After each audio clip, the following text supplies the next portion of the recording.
Hello. Hello, my beautiful little bees. Tonight's tale is The Telltale Heart by Edgar Allan Poe. Let's begin.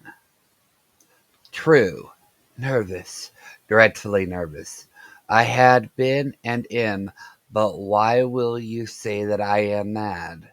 Hearken and observe how calmly I can tell you the whole story. It is impossible to say how first the idea entered my brain, but once conceived, it haunted me day and night. Object there was none. I loved the old man. For his gold I had no desire. I think it was his eye.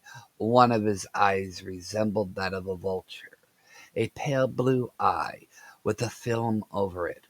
Whenever it fell upon me, my blood ran cold, and so I made up my mind to take the life of the old man, and thus rid myself of the eye forever. You should have seen how wisely I proceeded. I was never kinder to the old man than during the whole week before I killed him, and every night, about midnight, I turned the latch to his door and opened it. Oh, so gently. I put in a dark lantern so that no light shone out, and then I thrust in my head. I moved it slowly, very slowly, so that I might not disturb the old man's sleep. And then, when my head was well in the room, I undid the lantern cautiously, so that a single thin ray fell upon the vulture eye. This I did for 7 long nights. Upon the 8th night, I was more than slowly cautious in opening the door. A watch's minute hand moves no more slowly than did mine. When I had waited a long time, very patiently, I resolved to open a very little crevice in the lantern, until at length a single dim ray, like the thread of the spider, shot out and fell upon the vulture eye. It was open, wide open, and I grew furious as I gazed upon it. A dull blue with a hideous veil over it that chilled the very marrow in my bones. Now there came to my ears a low, dull, quick sound, such as a watch makes when enveloped in cotton. It was the beating of the old man's heart. It increased my fury as the beating of a drum stimulates the soldier on into courage. A new anxiety seized me. The sound would be heard by a neighbor. The old man's hour had come. With a loud yell, I threw open the lantern and leaped into the room.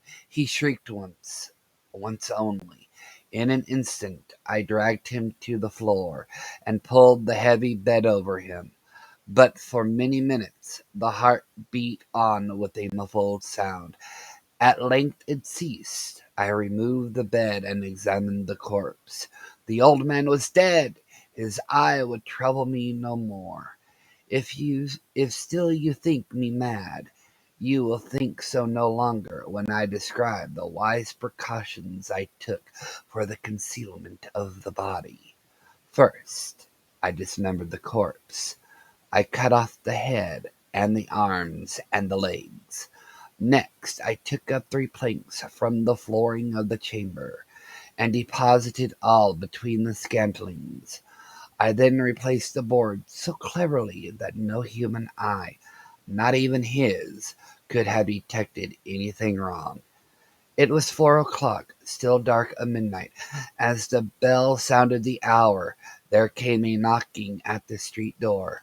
I went down to open it with a light heart, for what had I to fear? There entered 3 men, officers of the police. A shriek had been heard by a neighbor during the night. Suspicion of foul play had been aroused, and the officers had been deputed to search the premises. I bade the gentleman welcome. The shriek, I said, was my own in a dream.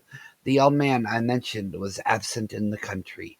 I took my visitors all over the house and bade them search well. I led them at length to his chamber. I showed them his treasures, secure, undisturbed. In the enthusiasm of my confidence, I brought chairs into the room, and desired them to rest from their fatigue, while I myself placed my own seat upon the very spot beneath which reposed the corpse of the victim. The officers were satisfied. They sat, and while I answered cheerily, they chatted of familiar things. But ere long I felt myself getting pale and wished them gone.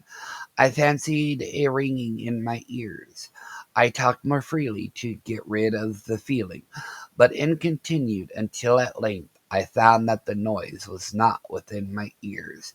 I talked more fluently and with a heightened voice, yet the sound increased. It was a low, dull, quick sound, such as a watch makes when enveloped in cotton. I paced the floor, but the noise steadily increased. Oh God, what could I do? I foamed, I raved, I swore, but the noise arose over all. It grew louder, louder, louder. Was it possible they heard not? Almighty God! No, no, they heard, they suspected, they knew. They were making a mockery of my horror. I felt that I must scream or die. And now again, hark! Louder, louder, louder! Villains, I shrieked, dissemble no more. I admit the deed. Tear up the planks. Here, here, it is the beating of his hideous heart. Until next time, my little bees, sleep well. Ta ta for now.